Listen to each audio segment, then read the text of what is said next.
here in Walz County. Thank you so much for making the trip.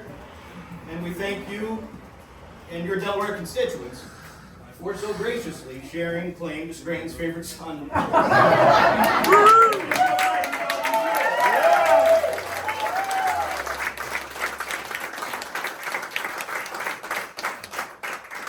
I know we are all thankful and better off today because President Biden shared his heart, shared his life of service, shared his love of country with all of us. Yes. Yes. Thank you, Joe. Thank you, Joe. Thank you, Joe. Thank you, Joe.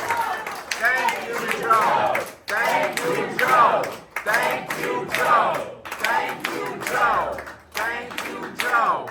Thank you, Joe. This is the kind of leadership that Americans desire and deserve. Principled leadership. Democratic leadership.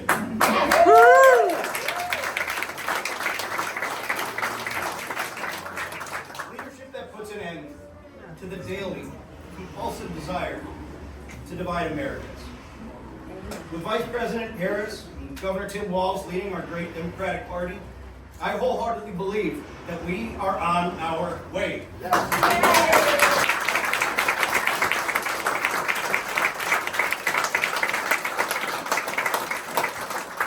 We've got the momentum, we've got the dedication, we have the motivation, we have you to defeat Donald Trump on November 5th and deliver real and lasting change our country and this hometown deserves. We cannot let up, not even for a minute. So to say it's an honor for me to introduce Senator Coons is truly an understatement.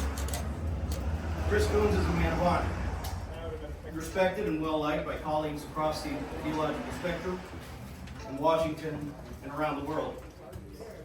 Senator Coons believes in allowing personal relationships to prevail over partisanship. Some call this the Delaware way. I like to think it may have caught on first here in Lackawanna County, but we could debate that later. The trusted confidant to President Biden, Senator Coons has tactfully represented the United States with distinction as one of the president's most influential global emissaries. His skills as a bipartisan bridge builder on Capitol Hill are well known to be unmatched and invaluable. And I would personally like to thank Senator Coons for his fierce advocacy in the battle against ALS, or Lou Gehrig's disease. I lost my father to ALS on October 25th, 2022. And I watched him lose his ability to talk, to walk, to hold his young grandchildren, and eventually to breathe. We lost Dad, but we didn't lose hope. Because we knew there were principled leaders out there, like Senator Chris Coons, fighting for my family and others going through the exact same thing. Thank you, Senator.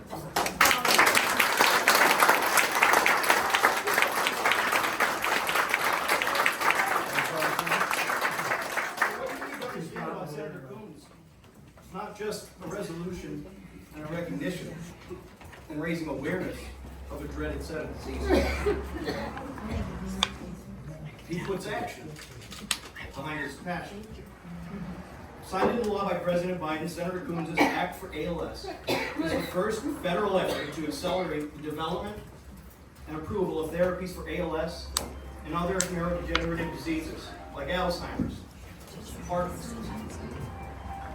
We are working hard in Pennsylvania to follow your lead, Senator, and drive much needed funding to our incredible research teams. We are very lucky to have a senator, a statesman, a uniting force, and a world-class surrogate for Vice President Harris and Governor Walz here with us today. Ladies and gentlemen, you know what to do. Please join me in welcoming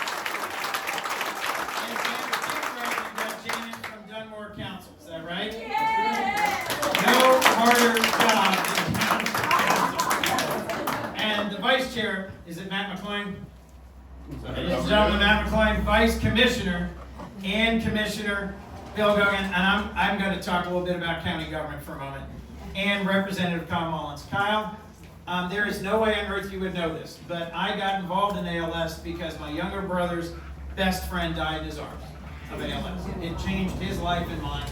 My Chief of Staff, Brian Winzek, who's been with me nearly a decade, his father passed of ALS. And Lisa Murkowski lost her brother-in-law to ALS. It is a horrible, tragic disease.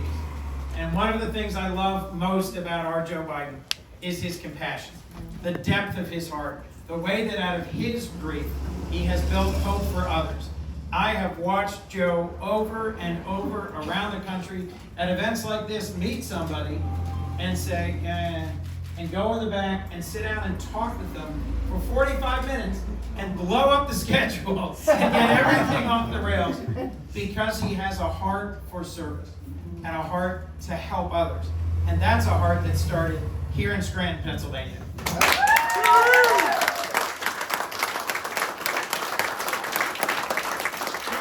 knows what it means to be knocked down by life. Tested very early by losing his beloved wife and daughter in a Christmas time tragedy. Tested by having to commute back to his then home Delaware to raise his two boys. Tested by some disappointments in the arc of his 36 years in the Senate and his first 2 times running for the presidency, where I was honored to help him and to volunteer for him. And then tested beyond what any parent should ever have to endure by the wasting and tragic loss of his beloved son, Bo, who was a friend of mine and one of the most talented public servants I've ever known. Joe Biden knows what it means to get knocked down. And like the folks of Lackawanna County, Joe Biden knows what it means to get back up.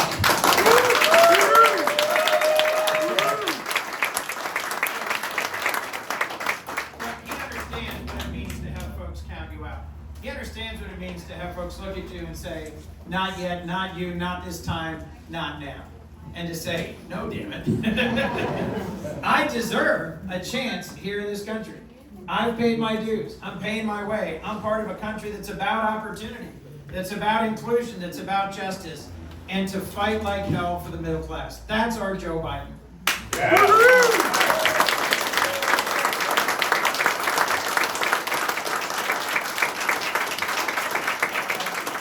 honor of my lifetime that he asked me to speak introducing his daughter, and then our First Lady, and then him at the convention. I don't know if anybody watched the convention.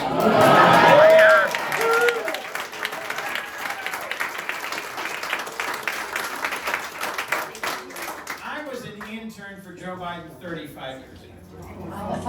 And I had a 15-minute speech. And then the organizer said, you get 3. And you know, I just tortured myself all night, 2 nights, just trying to pray. And that morning I just scraped it, started, because I had a few very simple messages. And I hope I delivered on them. My goal was to have that hall chanting, we love Joe. We love Joe. We love Joe. We love Joe. We love Joe. We love Joe. You guys got the memo. We love Joe. And I'm going to tell you one quick story. So Joe Biden ran for county council. He was a county councilor. And he knows how hard being on county council is, or being a county commissioner, or being on a township commission. He knows that the level of government closest to the people is the one where your neighbors can knock on your door and say, hey, I don't like what you did, Mr. Mayor. I don't like what you did, Commissioner. It is a tough, tough, tough layer. When I first ran for office 24 years ago, I ran for county council president. And Joe Biden called me up and said, I want to sit down with you. So I was all eager to get to talk to my senior U.S. senator, to get to tell him about my 5-point plan for the county and what we're going to do, right? We had this up, right? I was hoping you'd endorse me. You didn't.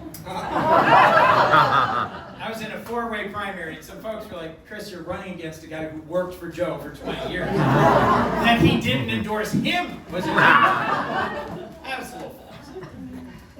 Anybody know where my wife's from? Lancaster, Pennsylvania. Anybody know where my father-in-law's from? Belfast. Belmont, Pennsylvania. So, I married into a Pennsylvania family, which is the only redeeming value I have. My wife kept saying, you're going to meet with Joe, you're going to meet with Joe, and he's going to tell you, right? And so he sits me down and he says, this is great, this 5-point plan you get, right? So that's fine. Everybody who comes to meet with me knows what they want to win for. You need to know what you're willing to lose. I said, no. He said, at the end of the day, you're going to win, Chris. You're going to do great. You're going to do fine. And then you're going to get into county government. And I spent 10 years of my life as county executive, county council president. It's a lot of hard choices. It's a lot of hard choices. And what Joe said to me was, you've got to know in your heart what matters to you so much that you're willing to step aside. That you're not willing to go there. That you're not willing to do that in the conduct of your campaign. That you're not willing to say that. You're not willing to attack your opponent that way. You're not willing to say something that's not true. And I've heard that, and I've lived by it, and I've listened to it. Today I'm the chairman of the Senate Ethics Committee. Now, I had put that conversation aside, and I hadn't really thought about it until Monday. And as I was sitting, behind Joe Biden on that stage, watching 30,000 people chant, "We love Joe," it suddenly hit me like a ton of bricks, that conversation. Because Joe Biden had realized what he was willing to step aside for, which is you.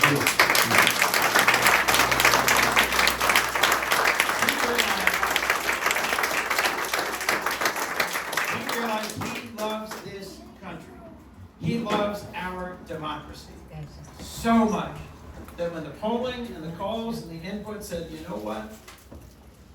Your vice president can win this. He said, okay. I was with him on Air Force One as we flew down to Austin, Texas for him to give that speech at the 60th anniversary of the Civil Rights Act. And man, I gotta tell you, that's an amazing plane and an amazing experience. And he gave a great speech. And I reflected all the way home on what it meant for him to give us the gift of this moment, this energy, and this opportunity. I want you to know that the best way that we can love our job is to win this thing.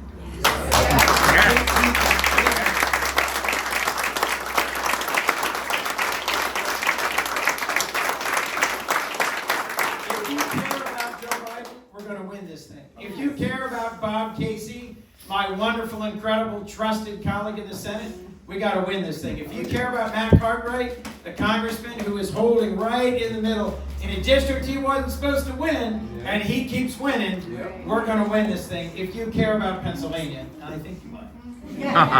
Pennsylvania isn't just the Keystone State. Pennsylvania is the Keystone State. We win Pennsylvania, we hold the Senate, we take the House, we win the White House.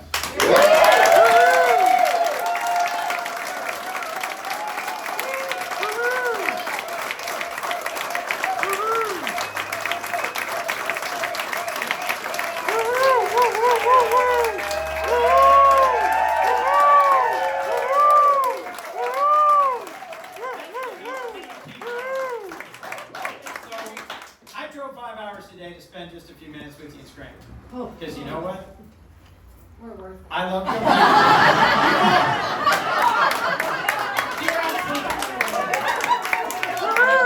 When you're coming back? Might be a week, might be 2. It's good Italian food too. There's great food. And those smidgens. Wow. I'm not leaving until I get some Old Forge pizza and some smidgens. Yeah. Yeah, I got it. Yeah, I got it. Okay. Let's make sure we take the Electric City energy and we give it to the state and we give it to the country. Because honestly, folks are looking, how's this all going to play out? How's this all going to work? And we can't re-elect Bob Casey without Lackawanna County. We can't re-elect Bob Casey without Dunmore. We can't re-elect Bob Casey without Scranton. This is absolutely crucial to where I serve our nation, which is in the United States Senate. And Bob Casey, Bob and Teresa are incredible people. He is a great person.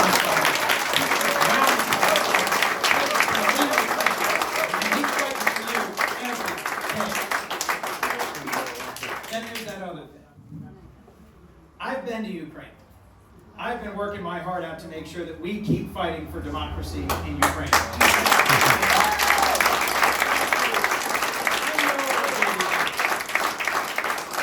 I serve in the Senate with this guy named J.D. Vance. He's a smart guy. He knows better. He knows better. The idea that the most important challenge in the world is the security of the Indo-Pacific, and so we really can't afford to keep standing up to Putin, because that's got nothing to do with what's going to happen to Xi Jinping in Taiwan. I don't know what class he missed at Yale, but I'll tell you, it's the class of consequences, right? Because we abandoned Ukraine. We abandoned our partners at NATO. We abandoned folks. Do you watch how hard these people are fighting? They're not asking for a single American life. Not one. Just give us the bullets, we'll finish the job. Right. And we've got 50 other countries spending more on this fight than we are. What's it say to the world if we say, not so much? How's our history? I've got a son who teaches at Ursuline Girls Catholic School in Wilmington, Delaware. Today's his first day of class teaching. It's his third year, but it's his first day. Right? Great young man, went to Notre Dame. You can tell I'm proud of him. And I said, Jack, what do you think your students most need to learn? And he said, consequences. When you don't stand up to a bully, there's consequences. What did we learn in the Second World War? There was this group. They were led by Charles Lindbergh. They ran all over this country, 1936, 37, 38, 39. And what was their slogan? America first. And what did they succeed in doing this? Keeping us out of the war until Hitler had rolled over virtually all of Europe and almost took the UK. He damn near won the whole thing. We got in there at the last minute. And only because the Japanese attacked us. If you don't know that history, you're bound to repeat it. And that history is about to repeat itself.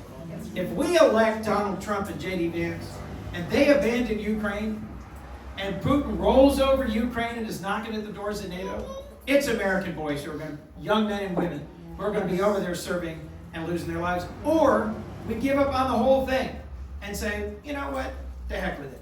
Democracy, that's an historic idea. We don't care about it anymore. What do I know about Donald Trump? A man I met with, had breakfast with, traveled with, prayed with, went to Dover, Delaware with. That guy doesn't believe in democracy. That guy doesn't believe in standing up to Putin. That guy doesn't believe what Joe Biden spent his whole life fighting for, and my hunch is, so have you. If you watch Kamala Harris on that stage, she convinced me that she's got a fierce commitment to our democracy, to our being the leader of the free world, and to our winning the 21st century. Absolutely. Yeah.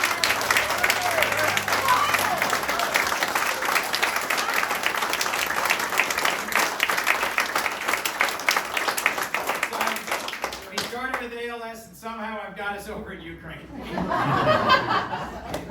Joe Biden has made a world of difference at home and abroad. So has his trusted and loyal Vice President Kamala Harris.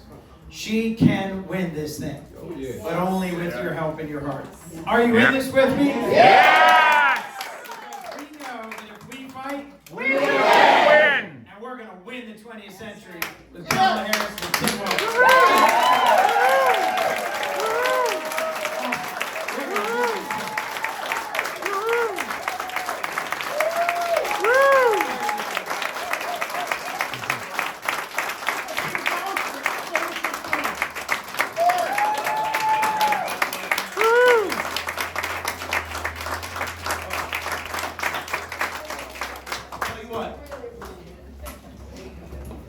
Senator from Delaware, all these Pennsylvania connections, we may adopt this guy.